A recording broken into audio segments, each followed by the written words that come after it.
एक सुंदर और शांत दिन था। जंगल चारों ओर हरियाली से भरा हुआ था। पक्षी चहचहा रहे थे और सभी जानवर अपने अपने कामों में व्यस्त थे। मोगली, बालू, बगीरा और रॉकी एक बड़ी चट्टान के नीचे बैठकर धूप सेंक रहे थे और आज के दिन की योजना बना रहे थे। अचानक आकाश से एक घायल पक्षी लड़खड़ाता हुआ नीचे गिरा। उसके पंखों से खून बह रहा था और उसकी सांसें तेज थीं। वह जमीन पर गिरा और धीमी आवाज में बोला, घायल पक्षी, मदद, हमारी मदद करो, वो हमें कैद कर रहा है। मोगली, चिंता से, ये किसके बारे में बात कर रहा है? किसने तुम्हें घायल किया? पक्षी ने बताया कि काला राजा नाम का एक बंदर राजा है, जिसने एक दूरदराज टापू पर पक्षियों को कैद कर रखा है। वह उन्हें पिंजरे में बंद करके अपनी ताकत दिखाना चाहता है। बगीरा, ये तो जुल्म है। किसी को कैद करके अपनी ताकत नहीं दिखाई जाती। बालू, हमें तुरंत इनकी मदद करनी चाहिए। ये हमारा फर्ज है। और यूं एक नया और खतरनाक सफर शुरू हुआ। मोगली, बालू, बगीरा और रॉकी ने अपने थैले तैयार किए और घायल पक्षी की रहनुमाई में यात्रा पर निकल पड़े।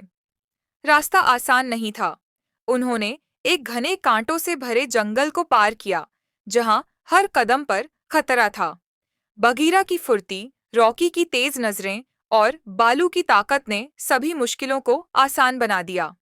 एक जगह उन्होंने एक मोगली, मैं वो हूं जो दिखाई नहीं देता, लेकिन सबको छूता हूं, मैं क्या हूं? बालू, मुस्कुराते हुए, ये तो हवा है। जवाब सही था।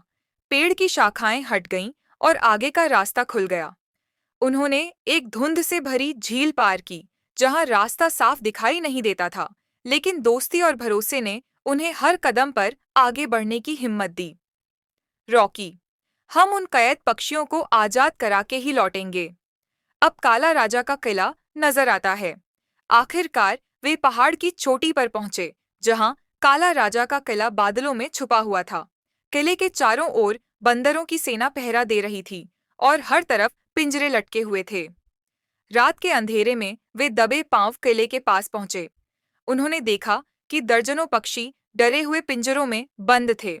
काला राजा, गंभीर आवाज में, ये सारे पक्षी अब मेरे हैं। मैं सबसे ताकतवर हूं।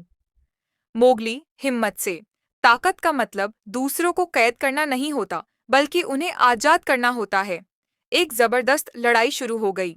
बालू ने बंदरों को पीछे धकेला, बगीरा ने अपनी फुर्ती से दुश्मनों को चकमा दिया और रॉकी ने चुपके से पिंजरे खोलना शुरू कर दिए। मोगली ने किले के मुख्य दरवाजे को तोड़कर बाकी पक्षियों को बाहर निकाला। पक्षी कैद से आजाद होकर आसमान में उड़ते हैं। जैसे ही आखिरी पिंजरा खुला, पक्षियों ने खुशी से आसमान की तरफ उड़ान भरी। किले में रोशनी फैल गई और काला राजा भाग निकला। सभी जानवर खुशी से झूम उठे। जंगल में जश्न मनाया गया। पक्षियों ने अपने दोस्तों का शुक्रिया अदा किया। मोगली, बालू, बघीरा और रॉकी ने एक दूसरे को देखा और मुस्कुराए। मोगली, दोस्ती, हिम्मत और सच्चाई, यही हमारी असली ताकत है। सूरज उगता है, पक्षी आसमान में उड़ते हैं और इस तरह जंगल बुक के ये बहादुर दोस्त एक और मिशन में सफल हुए। लेकिन ये तो सिर्फ शुरुआत है।